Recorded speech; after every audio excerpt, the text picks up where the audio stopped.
Alors, ce Shabbat, c'est Parashat Balak. On doit terminer au moins ce qu'on a dit sur la Parashat Rukat, sur le commentaire d'un seul verset qu'on avait commencé la fois passée, pour prendre la suite. Alors, nous partons de la Parashat de Rukat, que c'est pour l'instant, comme vous savez, en Rousse Haaretz, c'est leur parasha, et nous, c'est le parasha de Balak. Quoi qu'il en soit, les deux sont ensemble. Pourquoi? Parce qu'ils sont sous le 62e des 70 versets qui sont dans la Torah, qui est dit Vaïdaber Hashem el Moshe Lemor, qui nous dévoile chaque Vaïdaber Hashem el Moshe Lemor, un des 70 secrets de la Torah, comme je vous ai dit. Le 62e, il est quoi? Il est de la paracha de deux parachutes, de Rukat et de Balak. Alors, on est dans un même domaine. C'est pour ça que des fois, on les lit ensemble quand l'année, elle n'est pas embolismique. Très bien. Alors, on voit un peu qu'est-ce que renferme ce grand secret. Bon, on a commencé à le voir déjà la semaine passée, n'est-ce pas? On a vu les dons, on fait continuer maintenant. Il est composé du premier du début, c'est le 178e colonne jusqu'à, vous voyez, il parle de la 178e colonne jusqu'à 185e colonne de la Torah. Il y a 163 versets dans le domaine du 62e des 70 versets. Alors, il y a 163 versets, 2270 mots et 8438 versets. On les avait déjà l'autre fois. Très bien. Alors maintenant, on va voir maintenant cette deuxième partie. Alors, on a vu que il arrive à dire quoi? Il arrive à nous dire, maintenant tu vas prendre, tu vas donner parce qu'il y a eu le peuple qui se plaignait, qu'il n'y avait pas d'eau. Alors tu vas parler au Séla, et voilà dans ce verset-là que vous allez voir ici. D'abord, Hashem Moshe Lemor, car est amaté, tu vas prendre le bâton, toujours son bâton là de marche, n'est-ce pas, où il y avait sur le pommier les 72 noms divins inscrits. Et c'est avec ça qu'il a prononcé, et il a fait les miracles de la mer Rouge et tout ça. Tu vas prendre donc ce matin, et tu vas rassembler l'assemblée d'Israël, toi vers Aaron, ton frère. Bon, on ne sait pas que c'est son frère, on ne comprend pas pourquoi il dit ça. Achira. Et puis il te dit, va dire Bartem, incroyable. Il n'a jamais dit ça au pluriel. C'est la première fois dans toute la Torah qu'il a été dit ce mot-là une seule fois, comme le mot Bereshit. Il se trouve une seule fois dans toute la Torah. Ici, ce mot va dire Bartem. Il se trouve une seule fois dans toute la Torah. Où ça? Ici. Alors on nous focalise ici cette unicité. Et pourquoi il utilise le pluriel? Il n'a jamais dit quoi? Vous allez parler en chorale au Séla. Je ne comprends pas. C'est clair ou pas? C'est très comme... et la Séla. Vous allez parler au rocher, en face de tous les Israël, et ça va sortir l'eau. Très bien. Alors, et ici, on va centraliser notre attention sur cette dimension-là, sur ce verset-là. Alors, voilà, on a ici le maté, c'est la dimension matérielle. Et ici, la dimension spirituelle, Vedi Bartem. Alors, qu'est-ce qu'on veut nous dire par là? Bien, c'est simple. Regardez. On va faire ici Vedi Bartem. On va prendre ici la valeur numérique de mots Vedi Bartem. 652. Les tagim et les voyelles à toutes les dimensions. Il faut les prendre pour pouvoir décoder ce grand mystère qu'il utilise pour l'unique fois dans toute la Torah, le pluriel. À qui il va parler? À Aaron. Quoi, on ne sait pas qu'il est Achira. Pourquoi il dit Achira? Il se remet à qui? À qui sont Aaron et Moshe? Dans le Gilgul précédent, Aaron, c'était Caïn. Et dans le Gilgul précédent, Moshe, c'était Hevel. C'est clair? Alors, ici, le frère aîné, il tue le frère cadet. Maintenant, ici, le frère aîné va servir le frère cadet. dans ce Gilgoul. C'est clair? Donc, si le frère aîné, il a déclaré guerre totale à son frère, maintenant, Aaron, il fera le tikkun, la préparateur, en faisant quoi? En Rodef Shalom Baolam, il va poursuivre la paix comme aucun autre être sur terre. C'est clair? Vous vous souvenez? Alors, ceci étant dit, ici, il fait le tikkun. Celui-ci, c'était un sacrificateur, et Dieu n'a pas accepté son sacrifice. Ici, Aaron, ce sera le sacrificateur par excellence de tout le peuple, qui va représenter tout le peuple, et tous ces sacrifices seront acceptés parce que le tikkun a été fait. Oui, ça pas. Ici, Hevel Avalim, vanité de vanité.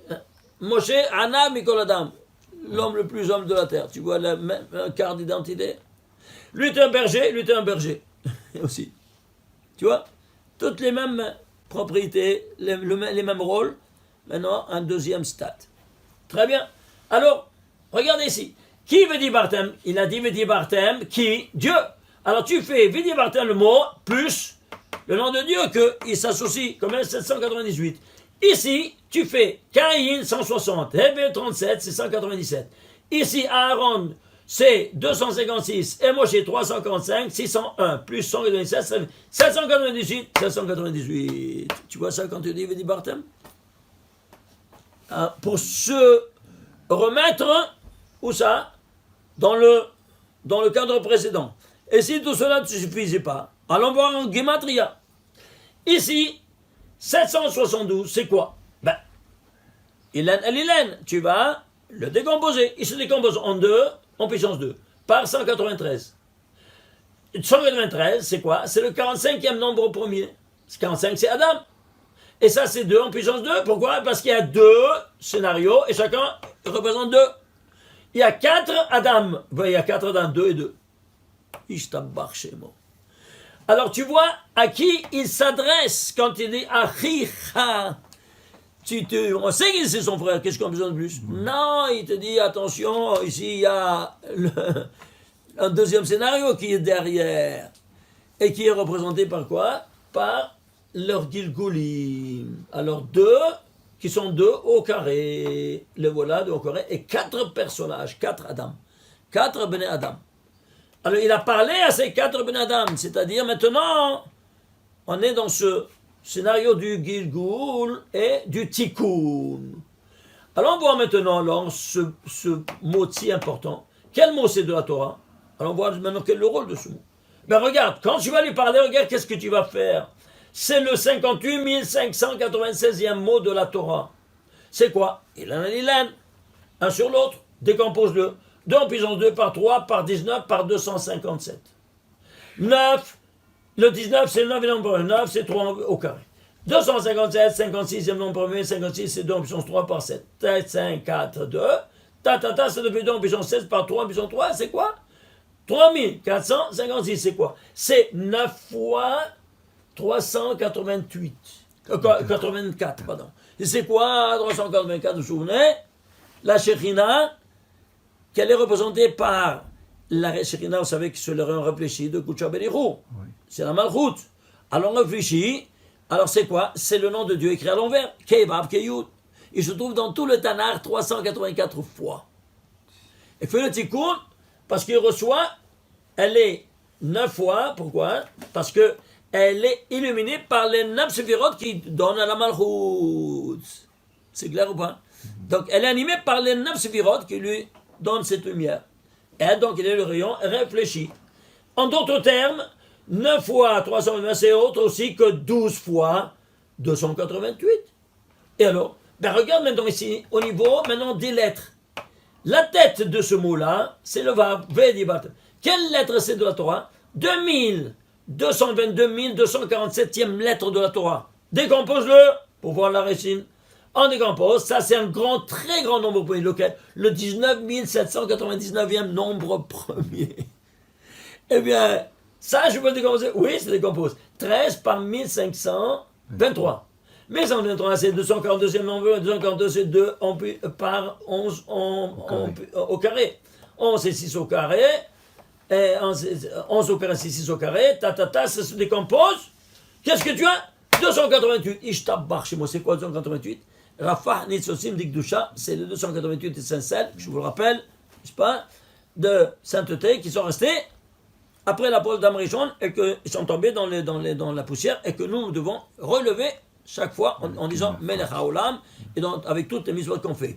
Alors ici, au niveau de la lettre, c'est une fois 288. Et ici au niveau du mot, c'est 12 fois 88. 12 fois 288 plus une fois 288, ça te fait 13 fois 288. L'unité divine qu'elle est renfermée dans ces 288 étincelles de sainteté. Voilà qu'est-ce qui se passe quand toi tu vas parler au Séla. Mais vous vous rendez compte? Et comme ça, c'est une question incroyable. Que ici, tu dois voir l'emplacement du mot dans toute la Torah et l'emplacement même de la lettre. Pourquoi la lettre? Parce que l'initiale, c'est la tête du mot. Elle contient tout le mot. Comme ta tête, elle contient tout ton corps. N'est-ce pas? Alors ici, c'est ça ce qui compte. Alors c'est pour ça que toujours, la tête, l'initiale, le Rosh et Tevot, ils ont un statut très particulier. Très bien. Alors on a vu ces dimensions-là. On a vu l'importance. Alors on va faire un zoom maintenant sur ce verset. Regardez. Alors il y a ici le côté matériel, amaté. Et le côté spirituel, Vedibartem. Combien de mots il y a entre le matériel et le spirituel? 1, 2, 3, 4, 5, 6. Ishtabach Shemo. Alors, ça c'est quoi? Alors, Hamaté, combien ça vaut? Lettres, tagim et voyelles. 59 plus 35 plus 62, ça te fait combien? 156, c'est 6 fois 26. Et ici, 1 fois 26. Pourquoi? Parce que c'est lui qui a pas dit ça. Le nom de Dieu 26. Donc ça, c'est le côté spirituel. 1 fois 26, qui est en parallèle au vecteur, dans le vecteur temps du Shabbat. Que c'est tout spirituel. Tu n'as plus rien de faire de matériel. Et ici, 6 fois 26, le matin, on a dit que c'est la dimension matérielle. Et en combien de jours le monde a été créé? En 6 jours. C'est matériel ou pas? Voilà donc le matin, il réagit. Il fait tous les miracles matériels. Mais ici, tu es arrivé au spirituel. Alors ici, tu ne dois que parler. Ah, si tu as agi, tu as mis le maté là-dedans, alors là, rien ne va plus. Alors la peine est extrêmement grave. Et c'est pour ça que ils ont dit, vous n'allez pas rentrer en Terre Sainte.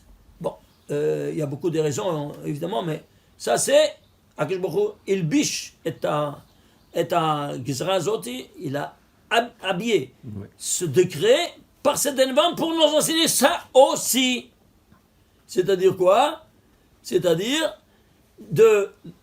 ici il y a les 6 dimensions matérielles, ne pas mélanger avec la dimension spirituelle. Alors quand toi tu parleras, tu vas me sanctifier devant tout l'âme Israël, comme ça c'est écrit. Oui? Et pourquoi?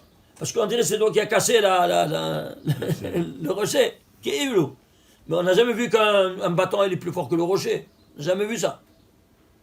Mais tout de même, c'est clair. Alors ici, il fallait que parler. Vous comprenez maintenant? Alors ici, qu'est-ce qu'on va voir? On va voir ici ce mot Vedibartem. Alors ici, les 6 mots. Ces 6 mots-là qui sont intermédiaires entre le condition matérielle et la condition spirituelle. Combien ça vaut? Le voilà. La gématrie des 6 mots, c'est 1338. Le tagim, 112. Et les voyelles, 284. Chacun, il a sa signification spectaculaire. Mais on ne peut pas expliquer tout, malheureusement. Alors, qu'est-ce qu'on a? Si vous voulez, je peux vous le dire quelque chose comme ça en vitesse. 112. 112, c'est quoi? C'est le nom de Dieu entier, intègre. Et Abok, c'est quoi? 26, le nom de Dieu de Rahamim. Et 86, le nom de Dieu de rigueur. Ça, c'est le couronnement de ces 6 mots. Et 284, c'est quoi? C'est quoi 284? Eh bien, c'est dans tout le récit des 7 jours, le nom de Dieu 26, qui est la spiritualité, n'est-ce pas? L'âme qui a été injectée dans le corps du golem et qui lui a donné une âme, c'est quoi? Le nom de Dieu 26. Eh bien, c'est 284 fois dans tout le récit des 7 jours, codé, on ne voit rien du tout. 0 fois écrit en entier, et 224 fois codé. en seaux réguliers de lettres. C'est clair? Alors, tu vois ici, ça c'est 224. Le total, c'est 1734. C'est quoi? C'est 6 fois 17 au carré. Ouais. C'est quoi 17 au carré? 17, on ne sait pas c'est quoi 17. Enfin, chercher le premier mot qui a Gematria 17. Tu vois, c'est Tov. Et pourquoi au carré? Parce qu'il s'est écrit au 49e verset de la Torah. Et Dieu a vu que l'Otov et Yot Adam Levado, il n'est pas bon à l'homme d'être seul, faisons la femme. Donc, lui, il est 17 de Tov, mais seul, il n'est pas solitaire, c'est pas bien. Avec la femme. Alors, la femme, elle est, de là, on sait que la femme, c'est le Tov. Parce que le Tov, il n'est pas bon à l'homme d'être seul. Alors, faisons-lui, alors, elle, c'est le Tov. Alors, Tov au carré. L'homme et la femme, c'est 17 au carré. Tu vois? Et voilà qu'ils ont été créés au sixième jour. C'est pour ça que Am Israël, il se trouvera dans le récit des 7 jours. Toujours, c'est l'ADN de toute la Torah, les 7 jours. Le récit des 7 jours, il y a 1815 lettres. Et il y a le nom d'Israël codé à 3 reprises. En sceau de 232, en sceau de 232, si je l'ai ici, le voilà. Vous voyez, tu prends Bereshit, tu prends la 13e lettre de la Torah, Yod, tu comptes 232 lettres, ça donne Israël. Ici, en sceau de 50, qui vaut Shabbat, Mikol Verto dans le récit du Shabbat, le Yod, tu fais un saut en arrière de 50 lettres, tu as Israël.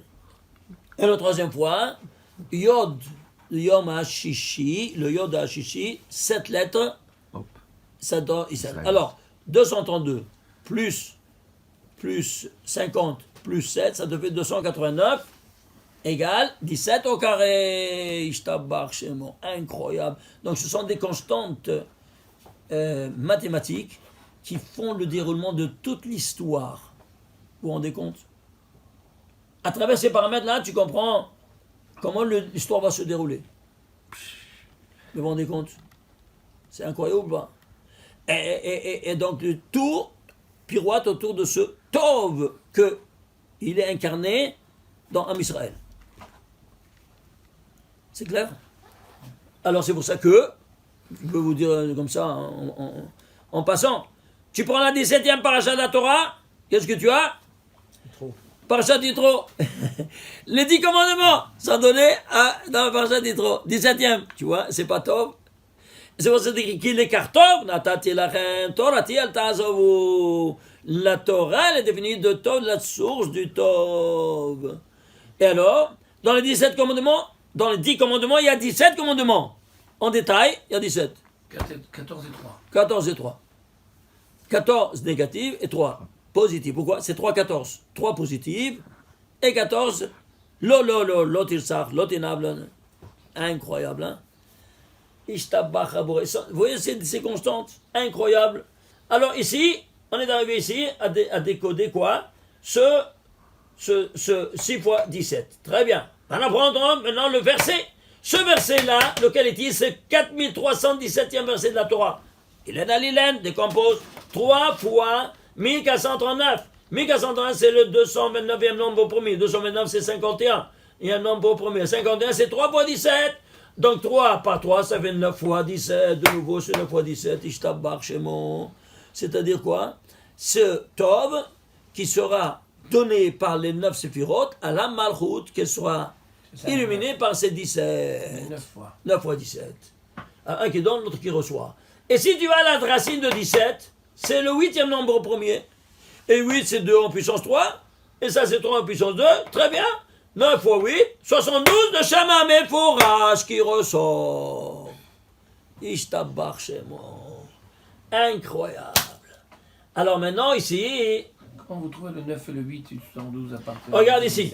17? Ici, c'est 3 fois 3, 9. C'est ici. Et ça, c'est 17. 9 fois 17. On a vu que c'est 17, oui, non? Ok. On a vu ici que ici, c'est 6 fois 17 au carré. Ici, c'est 9 fois 17. Très bien. Et 17, tu peux le décomposer. C'est un nombre au premier. Lequel? Le 8e nombre au premier. Le 8, c'est 2 en puissance 3. Tu es à la base. Et ça, c'est à la base. 9 fois 8, 72. Shema Meforash. Par les nombres premiers. Incroyable. Alors, le Shem HaMevorach qui sortait de la bouche du Kohen Gadol, l'unique fois dans l'année, par miracle, n'est-ce pas? Ayant Kippourim, quand il ouvrait sa bouche, tout le peuple quand Shom'im, Shem HaMevorach Yosem, Ibim, Shel Kohen Gadol, Koreum, Mishtachavim, Omrim, Baruch, Shem, Kevod, Malchuto, C'est Leolam. là qu'il y a le lien entre le 72 Shem HaMevorach, j'avais dit Bartem, parce que c'est dans le même verset. Voilà, tu as compris maintenant? C'est ça. Le Shem HaMevorach qui sont par le dit Bartem et la Sela. C'est Sela, ça. c'est toi. C'est pour ça qu'il devait parler maintenant au Sela. Sela, c'est Maïm. Ah, c'est clair? Il fallait sortir le Maïm du Sela. Voilà. Alors maintenant, ici, on voit ici que ici c'est dans quel paracha elle est? Paracha de Hukat. Hukat ou pas? C'est Hukat. Ouais. Bah ouais. Hukat. On a fait la semaine dernière, Ça, quatrième. alors, Hukat. Alors c'est quoi Hukat? C'est un hok. C'est-à-dire une loi. Alors faisons zoom sur la notion de loi. Hok. Combien de fois il y a ici les lettres Hok dans toute la Torah? Ensemble. Le Chet et le Kouf. Le Het et le Kouf ensemble. Je les ai trouvés 251 fois Hok. Het Kouf dans cet ordre. Pourquoi je traduis en 250 en lettres? C'est Aaron. Aaron, c'est quoi? L'Arche Sainte. Ishtabach Shemo. Qu'est-ce qu'il y a dans l'Arche Sainte? Les Hakim ou les Mishpatim. Les lois divines. 251, Aaron. Aaron. Et à l'envers, le rayon réfléchi, écrit à l'envers, Kouf Het, c'est 414 fois. Pourquoi 414? Parce que 414, c'est 2 fois 207. 207, c'est quoi? Gematria Or. Et pourquoi Or 2 fois? De Or Choser. Et c'est quoi Or Choser? Rayon réfléchi. Un rayon réfléchi, c'est quoi? C'est la Malchut. Ah, si c'est la Malchut c'est le Shabbat au niveau temporel. Et comment tu sanctifies le Shabbat? Par 2 attitudes. Savoir mes achos, c'est pour ça qu'il y a deux lumières qui vont se dégager de ce roc écrit en rayon réfléchi qui représente la main. 414 Echok, Rabbi. Hein? 414 Echok, comment vous le trouvez? Mais il y a 414 fois roc à l'envers dans toute la Torah. À l'envers, oui, d'accord. Le total, alors, Ça marche. c'est clair? Alors ici, est-ce qu'on a aussi? Alors, c'est quoi 207? 207, c'est 8 fois 23. C'est quoi 8 fois 23? Cette lumière-là, toi, tu es créé à l'image et ressemblance divine. Donc, toi, tu réfléchis, toi, tu es ici, là, maintenant. Tu es lumière, réfléchis. À ces 2 mains réfléchis, tout ton patrimoine génétique, il est renfermé dans quoi? Dans 23 paires de chromosomes. Oui ou non? Et cette lumière, elle va se dévoiler à toi seulement quand? Au 8e jour. Au 8e jour, cette lumière se dévoile à toi. Comment? Eh bien, à travers le Brit Mila au 8e jour. Et la femme, au 8e jour, elle va et plonge au mikvé, Dieu se dévoile à elle dans sa pureté. Et sinon, pas du tout. Tu piges maintenant? Et c'est pour ça que quand, après 120 ans, on va honorer un défunt, qu'est-ce qu'on lit? On lit le 119e chapitre de Tehillim, qu'il est rédigé en 176 versets. Et comment il a écrit David Ameller ce verset-là, ce chapitre? Il a écrit 8 fois 22, c'est-à-dire la lettre Aleph, elle commence les premiers 8 versets. La lettre bête, de 9 jusqu'à 16. Et de 17 à 24, c'est le Gimel, ainsi de suite. Et pourquoi? Parce que on va lire maintenant devant ce défunt-là son nom. En prenant ces 22 lettres et en disant son nom, il s'appelle Moshe, tu prends le même, 8 fois le Shin, 8 fois He, 8 fois Ben, et la même chose. Ben, on dit le nom, et puis Neshama. Et pourquoi? Parce que on loue cette Neshama qu'elle n'a pas profané ce Brit Kodesh qu'elle a conclu avec son créateur au 8e jour. Ah, si c'est une femme qu'elle n'a jamais eu une relation avec son mari tant qu'elle n'a pas été au mikvé au 8e jour. Toi, ça, personne ne sait, on fait ça comme des perroquets. Hein? C'est pour ça que c'est fait en 8 versets. C'est pour ça que c'est fait en 8 versets. Pour cette raison. Et David Amel, il voyait tout ça, là. Il savait. Parce que ce n'est qu'au 8e jour que Dieu se dévoile à toi. Pourquoi au 8e jour? Dis le soir, reçois-toi le Shabbat une fois dans ta vie, et moi, je me dévoile à toi. Ah, pourquoi? Parce que c'est la Shekhina, le Shabbat. Alors, tu le reçois dans ta vie, je me dévoile aux gosses. Alors, forcément, au 8e jour, tous les gosses ont passé un Shabbat dans leur vie. La même chose pour la femme. Mais la femme, c'est autre chose. Parce qu'il va avec la lune, mais quoi qu'il en soit, c'est toujours le 8e jour. Alors, c'est pour ça que tu vas voir que Dieu se dévoile en Israël à Parashat Shminit, Parashat 8e. Où elle se trouve? C'est la 26e Parashat de la Torah. Elle s'appelle Parashat Shminit. Pourquoi? C'est le 26 qui se dévoile au 8e dimension, au 8e jour de l'inauguration. Et le Kohen, il sera habillé, Kohen qui rentre dans le Kodesh Kodashim.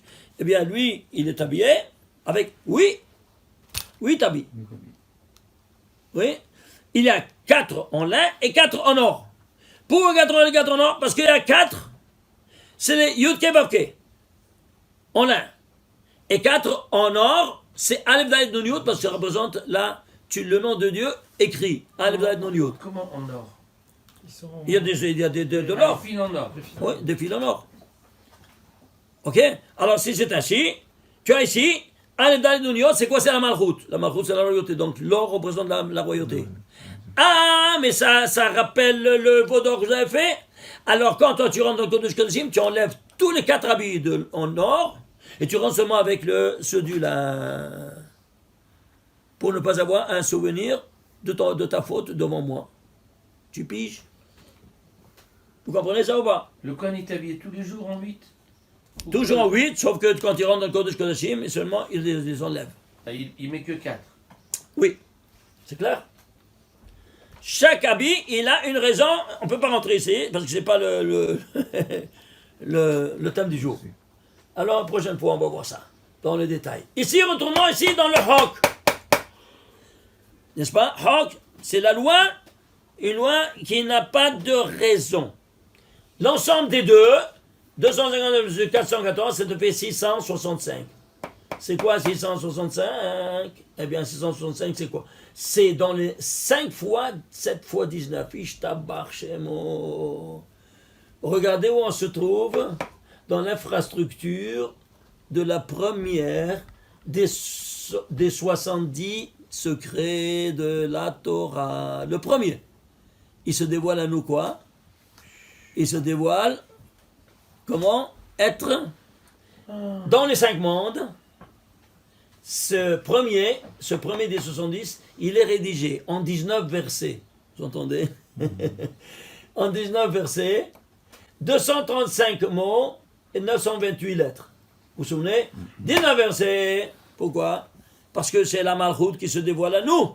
19, au niveau humain, c'est Rava. Vous vous souvenez? C'est le réfléchi. 235, c'est quoi? Mots. Ça représente au niveau toujours astrophysique, à la Lune, qui dans un cycle de 19 ans, tu dois calculer 235, il y a 235 mois, à condition de faire introduire 7 années bissextiles, n'est-ce pas, de 13 mois. Alors, 12 mois par 12, ça fait 144.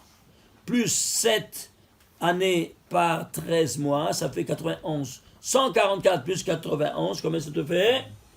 235 mots. On parle ici de quoi donc? Ici, de ce que est représenté au niveau astrophysique, la Malchut par la Lune. C'est pour ça que nous devons sanctifier la Lune chaque fois qu'elle se renouvelle parmi nous. Parce que c'est la Malchut. C'est clair ou pas? Et 928, c'est quoi? C'est 4 fois 232. Ishtabach chez Moussoune.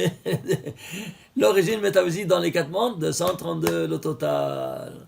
On l'a déjà vu plusieurs fois. Alors, ceci étant dit, on voit ici, quoi donc? Ces 2 lettres ensemble dans la Torah se trouvent dans un nombre égal à toute cette infrastructure métaphysique qui vient de parler dans chaque détail comment il agit. Mais vous vous rendez compte? Est-ce qu'un homme il peut régir un système littéral, juridique, historique, tout ce que tu veux, en tenant compte des milliards d'autres paramètres, parmi tant d'autres celui-ci qu'on est en train de vous montrer. Est-ce que c'est humain ou c'est divin? Ça, je demande à je défie n'importe quel scientifique au monde, n'importe quel prix Nobel. Il pète les plombs devant ça. Il n'y a personne qui peut tenir tête face à ces découvertes sensationnelles. Comment Dieu nous a parlé. Avec quelle infrastructure. Et si tout cela ne suffisait pas, on va aller prendre ici maintenant quoi? On va prendre ici Hok en entier. C'est-à-dire, si toi, tu prends la loi divine dans son intégrité, intégrité, c'est-à-dire quoi? Entièrement. Alors tu écris Hok en entier. Regarde ce qui se dévoile à toi. Donc, Het et Kouf. Tu écris en entier maintenant les lettres. Het et Kouf. 604. 604 c'est quoi? C'est 4 fois 151. Dans les 4 mondes, 151 c'est quoi? Mikvé. Eh bien ça te purifie en prenant cette loi dans son intégralité, que tu vas l'observer. 604 eh bien, c'est quoi? 604. Oui, mais la lettre ça prête. fait Het 4 et fois Kouf en 151. entier. Het en entier et Kouf en entier. Et ça fait 4 fois 604. C'est 4 fois 151. 4 dans les 4 mondes. Atzilut Bela Tzia. Mikvé. La purification, quand toi tu observes une loi que tu ne comprends pas. Pourquoi? Parce que ça vient de décret divin. Ça fait 418. Il faudrait presque, puisque la Shemona Esrei et la prière, elle est basée sur les 4 mondes, Ouais. assis à la prière. Il faudrait presque faire un mikvé à chaque fois qu'on passe le monde. Toi, Ça fait tu 4 fais. mikvés dans le Quand char. toi, tu observes une roque, c'est comme si tu étais en mikvé. Tu entends ça? Quand tu prends le roc, Tu purifies. Prends le roc, observe-le. Alors, comme tu t'es purifié. Ça te purifie. Vous comprenez? Alors, ceci étant dit, sur ce schéma-là, Israël se trouvera. Vous voulez voir? Regardez par exemple. Si vous prenez ici le premier, Bereshit bara Elohim, le premier Elohim, il y a un Yod, oui, c'est la 13e lettre de la Torah en plus. Tu comptes 232 lettres, ça donne un Shin, 232 RS, 232 S, 232 Lamed. Israël en sort de 232, pourquoi? Parce que tu proviens des 4 mondes spécifiques qui ont 232 à Gematria. partir du premier Yud, À partir du premier Yud. Tu vas prendre maintenant le premier Yud Elohim, du premier Du premier Elohim de la Torah, il y a un Yod, voilà, du Voilà, premier le premier Elohim, Yud et pas le du premier premier Yud. le premier nom de Dieu. C'est la 13e lettre. Et c'est la 13e lettre de la Torah, en plus de tout. Alors, tu vas ici, compter 232, tu trouves en saut régulier 232 Israël. Tu vas prendre maintenant, suivez-moi, regardez. Il se trouve dans Elohim, tu prends Elohim, mais sans le Yud, c'est-à-dire tu enlèves le nom de Dieu. Dans quel cadre se trouve Israël? Ah, tu prends les 5 mots, Elohim, Vayas, Zera, Haaretz, Al. Total, 604! 604! Ouai. Regarde comment Dieu nous parle. Ishtabaraboré. Quand ça lève le Yud. C'est pas de la folie. Mais est-ce que vous arrivez à digérer ce que je vous montre? Voilà, mais la bataille, c'est quelque chose de ahurissant. C'est pas humain. Attends un peu. Peut-être ils sont chanceux, ces barbus. Super chanceux, on dit, parce que c'est pas de la poésie, c'est pas le jeu du hasard, ça, évidemment. Ça, c'est le début de l'histoire. Et la fin de l'histoire, quand le Mashiach va venir, j'ai été chercher s'il y a le nom Mashiach dans toute la Torah en 232. Je l'ai trouvé. Où ça? Je l'ai trouvé, imaginez-vous ça. Ici, où est-ce qu'il est? Et le voilà, ici. Regardez ici. Vous voyez ici? Dans la 186e colonne de la Torah, sous le 62e, on est dans le 62e. Eh bien, il termine à la 186e colonne jusqu'à 187e colonne. Pardon, excusez-moi. Parachat Pétras, non? Non, attends, c'est juste à 185, pardon. Ça, c'est 186e, excusez-moi. 186e, c'est sous le 64e des 70. Pourquoi 64? Pourquoi 64e? Parce que c'est Adam Vechavva. Le Mashiach vient pour sauver, comme au Bereshit, il vient te sauver maintenant Quoi donc? Avec le Mashiach. Mais comment il se trouve le Mashiach? Regardez, c'est quelque chose de spectaculaire. Il commence à la 186e colonne et termine à la 187e. Regardez, vous calculez ici. Mashiach en saut de 232. Mais si tu continues encore, 232, vous trouverez Mashiach à l'envers en 232. Avec une lettre en commun, le het en commun. 232 en haut, 232 réfléchi, comme rayon incident, en 232. Et alors, qu'est-ce que tu fais? Eh bien, on va prendre maintenant la gematria de tous ces 5 mots. Prenez la gematria de tous ces 5 mots. Combien ça vous fait? 7 mots. Ce sont 7 mots. Eh bien, 7 mots dans lequel il y a Mashiach. Quels sont les mots? La main. Quels sont les mots? Tiens, tu vois ici, c'est Mishperot. Le Mishperot. Ensuite, ici, Issachar. Mashiach, tu vois, Issachar. Toujours, c'est qui Issachar? Pourquoi Issachar? Parce que lui, c'est le Talmid Racham de toute la famille. Il vient souvent avec, quand il y a dans la famille, tu as un Talmid Racham. Alors c'est de là que vous avez tous intérêt, si vous voulez avoir un zera du Mashiach chez vous à la maison, de maintenir. Et tu ne peux pas, maintiens un avolaire. Tu entends? Ainsi de suite. Alors tu as ici, toute cette dimension, c'est toute une autre conférence. On va le faire dans Parashat Pinchas. C'est bien développé dans Ejdat Lamo. Voilà, oui, je l'ai développé ça dans le livre, dans Ejdat Lamo. Allez voir ça, c'est spectaculaire. Alors, ici, Parashat Pinchas. Pourquoi? Parce que Pinchas, c'est Eliaou. Et Eliaou, c'est lui qui nous emmène le Mashiach. Alors c'est pour ça qu'il se trouve ici. Attends un peu. Dans quelle ligne, dans quelle notion de ligne, dans quelle lettre elle se trouve de la Torah? Vous savez, tous ces 232 000, dans la 232 millième lettre de la Torah. 232. La séquence 232 fois 1000. 232 000 En lettres. en lettres. Mais et tu te rends compte de ça? C'est on comprend pas ça. Eh bien voilà. Voilà où on se trouve. 232 000. Et attends un peu. Tu vas prendre ces 7 mots. Combien ça te fait? Ça te fait 4441. Et alors? Tu peux le diviser? Non. Un nombre premier. 4441. La gematria de ces 7 mots. Eh bien, qu'est-ce que tu trouves? C'est un nombre premier, lequel? Le 604e nombre premier. Donc, du début ici, le départ, c'est 604. Ça, c'est en chiffre normal. Et ici, en nombre premier. Caché du caché. Ça, tu ne vois rien du tout. Ici, c'est Mashiach, ouais, c'est caché du caché. Et attends, c'est pas terminé. Il y a du caché.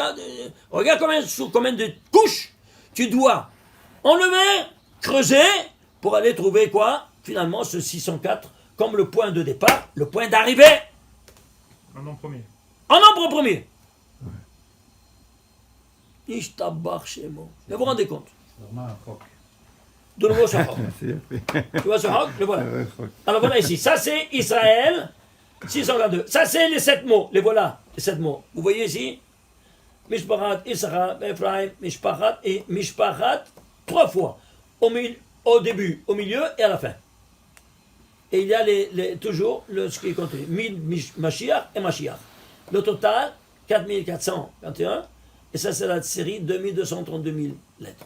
Et ça, c'est le 604e nombre premier. Ici, en nombre premier, à la fin. Et le départ, en nombre normal.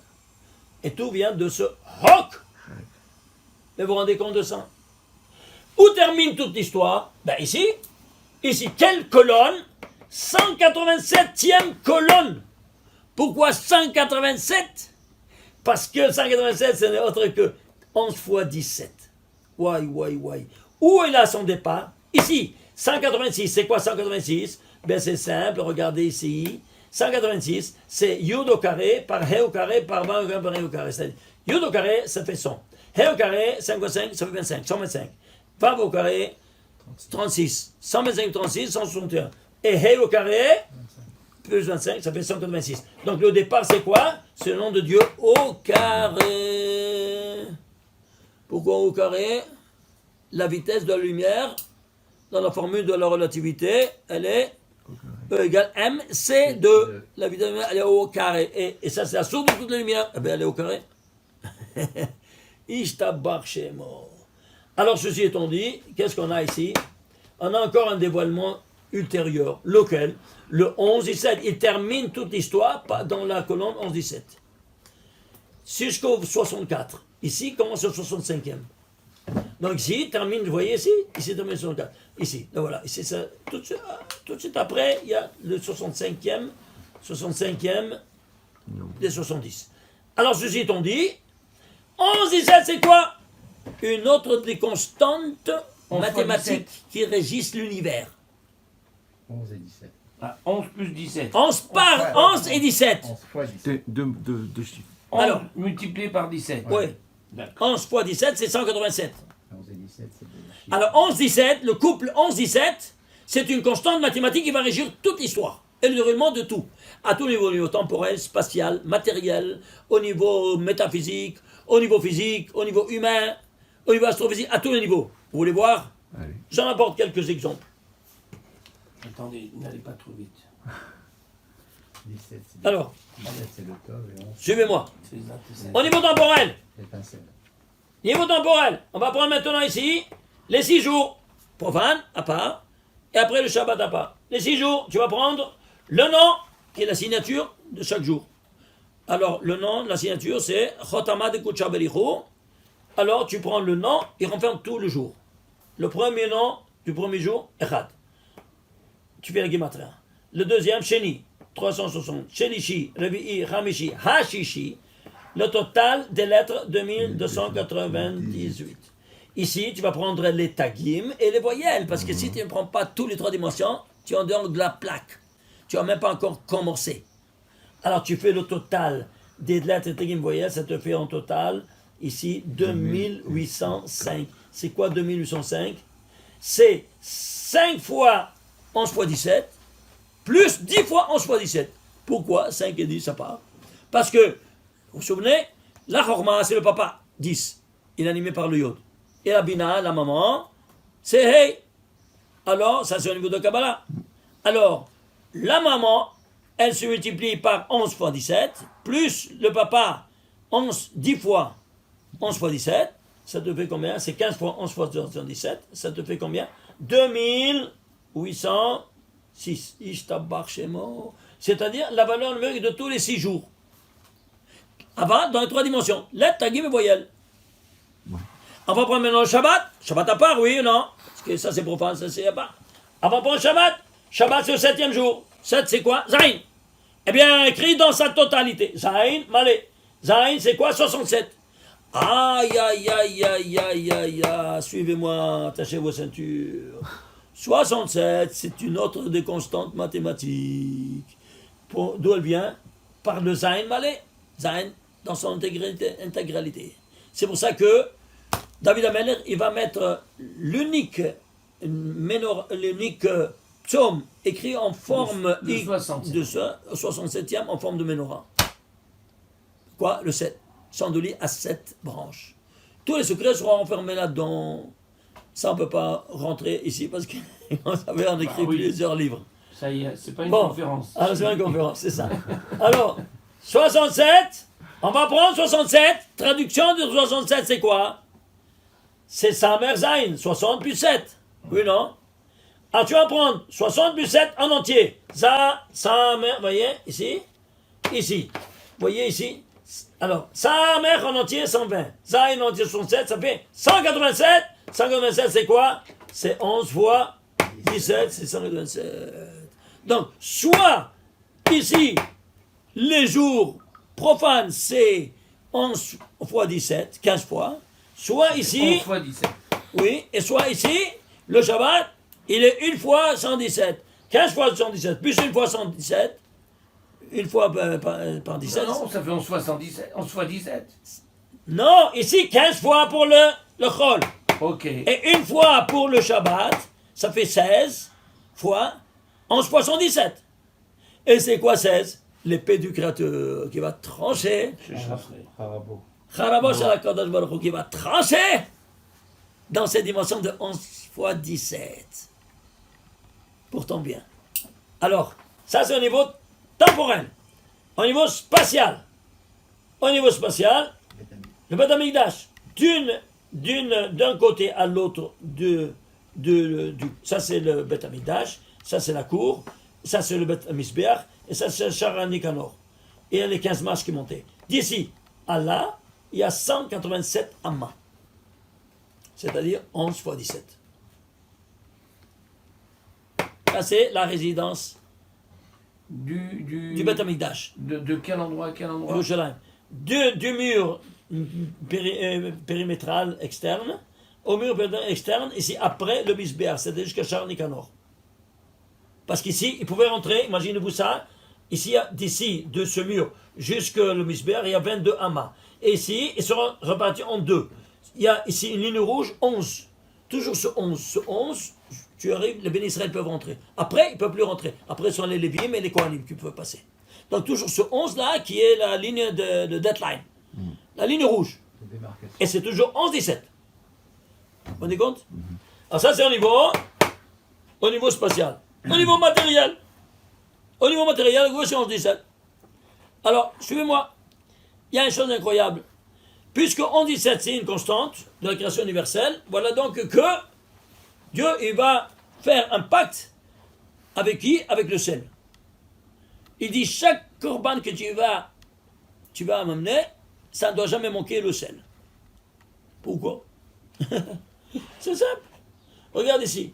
Vechol korban minchatecha bemelach timlach. Chaque korban, dans melach, tu vas le saler.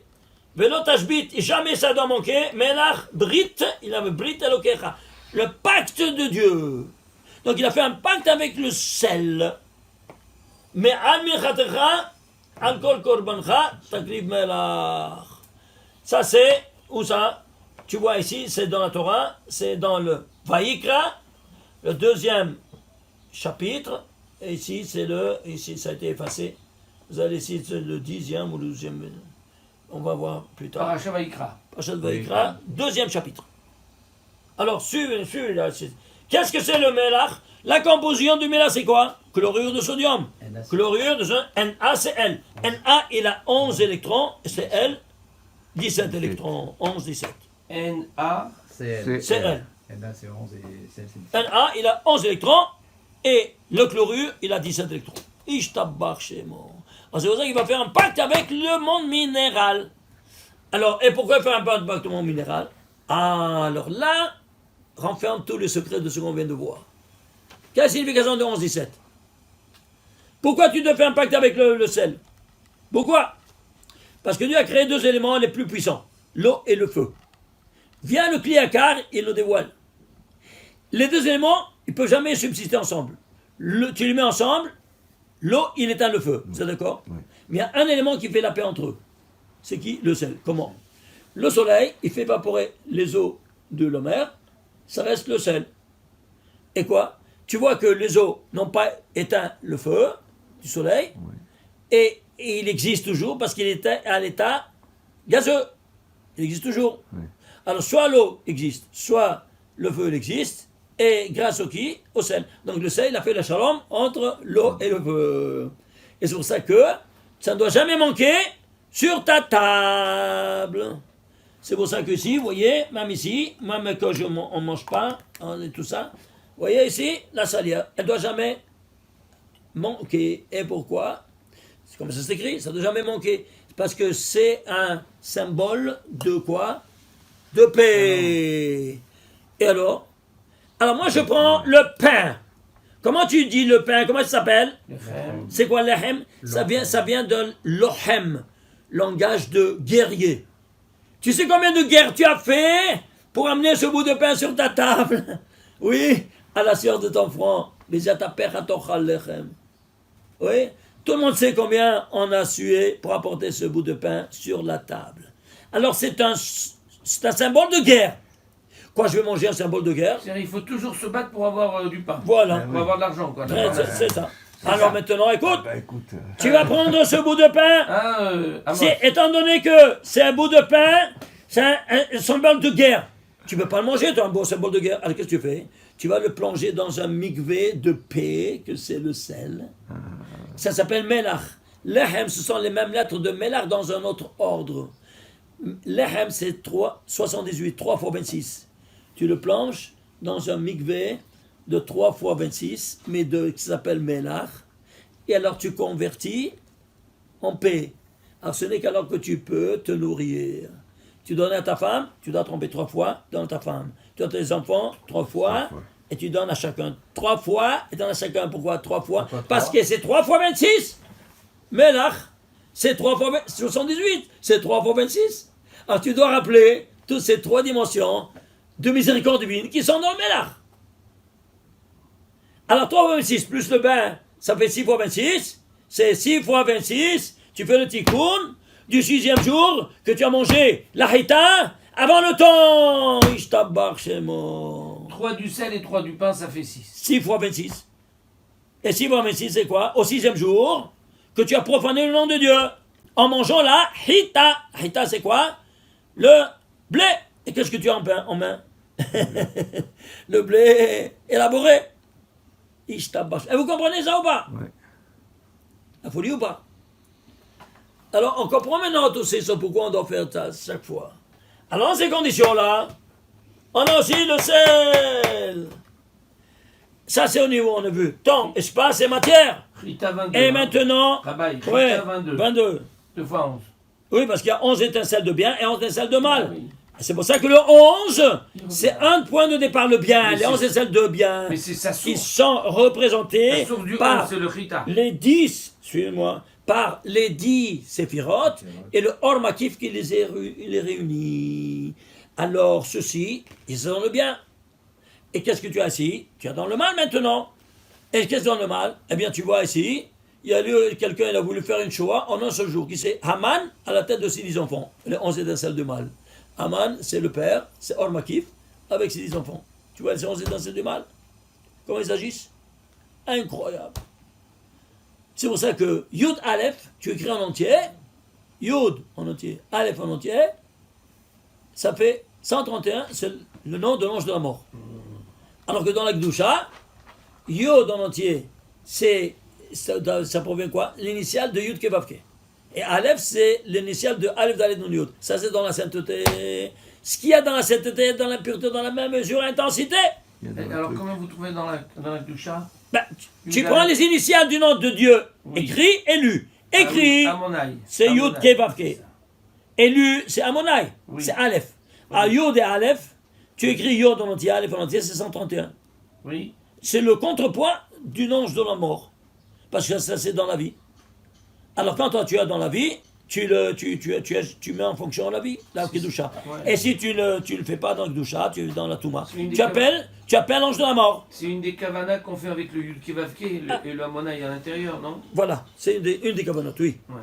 Ah, vous comprenez comment ça fonctionne? Ok. Ça, c'est temps, espace et matière. Au niveau juridique, tu as tout niveau. Bon, je prends quelques exemples. Au niveau juridique, c'est la Torah. La Torah, imaginez-vous ça. Elle a été répartie en 187 chapitres. 187, 11 fois 17. Mais, une minute, les chapitres, c'est pas nous qui les ont fait. Qui les ont fait? Le monde non juif. Alors ne viens pas m'accuser que je fais des tahboulottes pour que ça colle à 11 fois 17. C'est toi qui es venu, toi, non juif, sans savoir tout ça. Tu as fait une répartition selon quoi? Quels critères?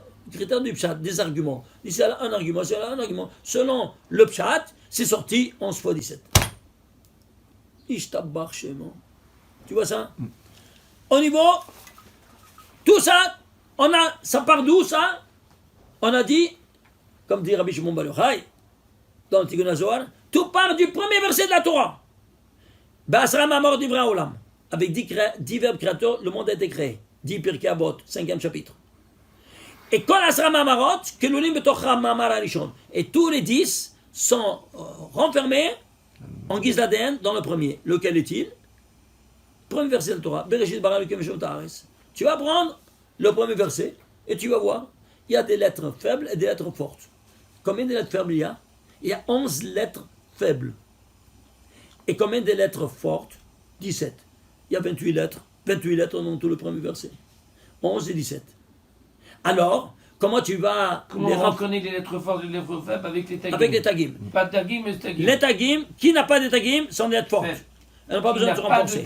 Qui n'a pas de tagim, sont des lettres fortes. Qui a des tagim, sont des lettres faibles. Alors, je vais compter combien de tagim ils ont. C'est 11 lettres. 17 tagim. Le 17 provient de tagim, provient de 17 lettres fortes. Et alors, ça fait 11, 17, tu vois, 11 par 17. D'un côté comme de l'autre. Donc, depuis Bereshit, le 11-17, c'est un paramètre qui était dans la création. Non, mais on n'a pas une idée. Attends, ça c'est le début. Alors, le niveau historique. L'histoire nationale va commencer quand? L'histoire au niveau national. Au niveau national, elle va commencer par le kidnapping de Yosef. Oui ou non? Et qui c'est? Le 11e fils et à 17 ans. 11-17. Yosef, 11e fils. Ishtabach chez moi. Elle termine où l'histoire? Dans le Tanakh, l'histoire sainte. Avec qui? Un autre couple. Mordechai et Esther. Comment c'est? Mordechai et Esther. Mordechai et Esther, c'est 935. C'est quoi 935? C'est 5 fois 11 fois 17. Dans tous les 5 mondes. 11 fois 17, Ishtabach chez moi. Mais vous vous rendez compte de ça? C'est 5 fois 935, 5 fois 17. 11 fois 17. 900. 935, c'est Mordechai et Esther. Elle commence l'histoire par le premier verset 11-17, et ici il termine par 11-17. 5 fois dans tous les 5 mondes. 11 fois 17. Ah, oui, tout le Tanakh, il commence et il finit comme ça. Oui, il commence et il termine. Attendez, alors on n'a pas le temps, mais... Et le 28, ça correspond on n'a même à quoi, pas encore commencé à vous montrer. Le 28, 11 plus 17. 11 plus 17, attends une minute. 11 plus 17, c'est 28. C'est le nombre des versets, des lettres du premier verset. Ah, c'est ça. C'est vrai. Ici, je voulais vous donner ça aussi pour terminer. C'est tellement important. Regardez. Ça, c'est Bereshit Barim Vizut Haaretz, Yom Echad, Sheni, Shlishi, Revi'i, Chamishi, Shishi, Shabbat. Le récit des 7 jours. Je l'ai mis sur une seule colonne. 7 jours. Combien de lettres, des versets? 34 versets. Pourquoi? 17 et 17. 2 fois 17. Vous voyez ici, tout de suite, déjà, on vous montre ici. Combien de mots? 469 mots. Dans tous les 7 jours, le récit des 7 jours. Pourquoi 469? Ce n'est autre que 7 fois 67. 7, c'est Zayn. 67, c'est Zayn Malé. Zayn Pachout, Kazum, Zayn Malé. C'est-à-dire quoi? Ça, c'est le Klal, et ça, c'est le Prat. Klal, le Prat, Prat ou Klal. 7 fois 67, 67 fois 7, ça me donne 469. Et combien de jours il y a? 7. Vous voyez que tout pirouette autour de la notion du 7 avec la lettre qui s'écrit en entier et que même la dimension cachée, elle est prise en considération pour te dévoiler des secrets inouïs de toute l'infrastructure, non seulement métaphysique, même physique de la création universelle. Mais vous vous rendez compte? 460, Attends un peu. 460. 469. 9. Attends, c'est pas terminé. Tu vas prendre ici, j'ai pris ici, ces 469 mots sont rédigés en combien de lettres? En 1815 lettres. Les voilà la répartition. Aleph 161 fois, le Bet 92 fois, le guillemet ainsi de suite. Ici, total 1815 lettres. Très bien. Alors vous voyez ça, ça sont des briques qui vont réaliser le déroulement de toute l'histoire de l'humanité. Vous entendez? Je vous dévoile ici des secrets énormes. Mais vraiment atomiques. Dans la paracha de Bereshit. Dans la paracha de Bereshit. Dans le récit des 7 jours. Regardez.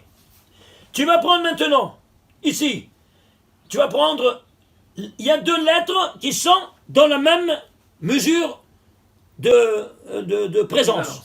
2 lettres seulement. Le Aïn et le Tav.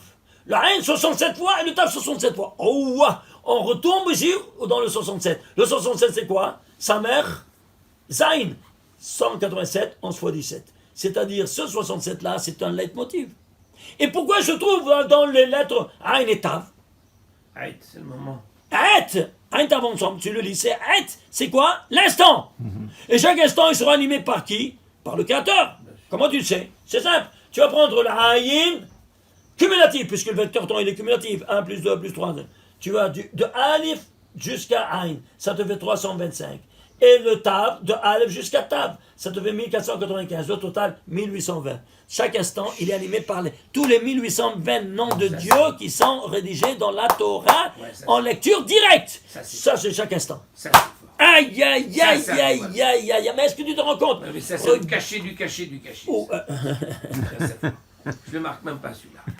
C'est de la super folie. Celui-là, il faut le cacher. Je défie n'importe quel scientifique à me trouver un texte n'importe avec un milliard de coïncidences de ce genre-là.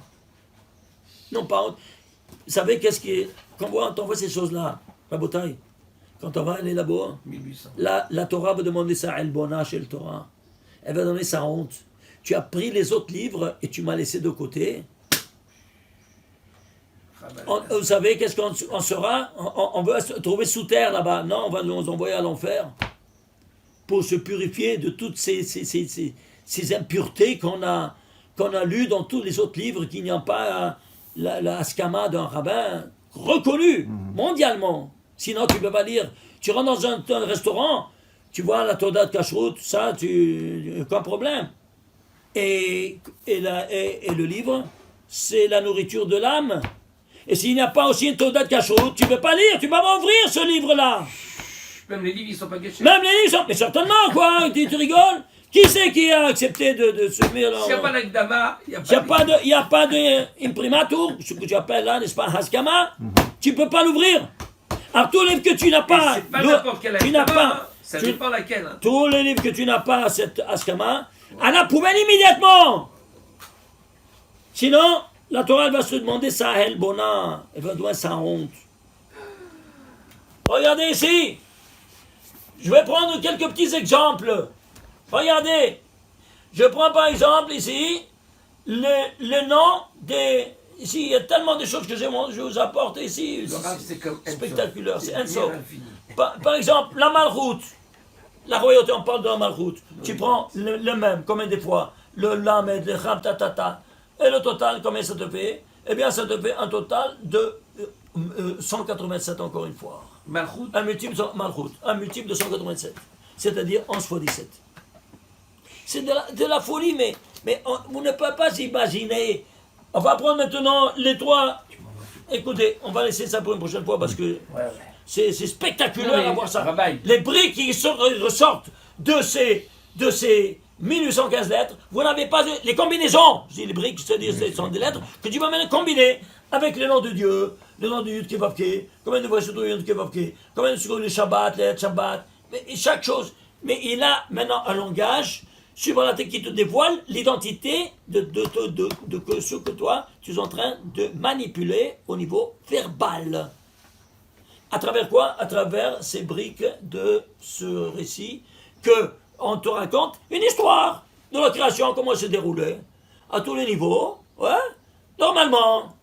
Alors que derrière, ah là là là là là là, ça, il y a tout un livre, quand je suis en train d'écrire seulement sur cette page-là, seulement à travers ces briques-là.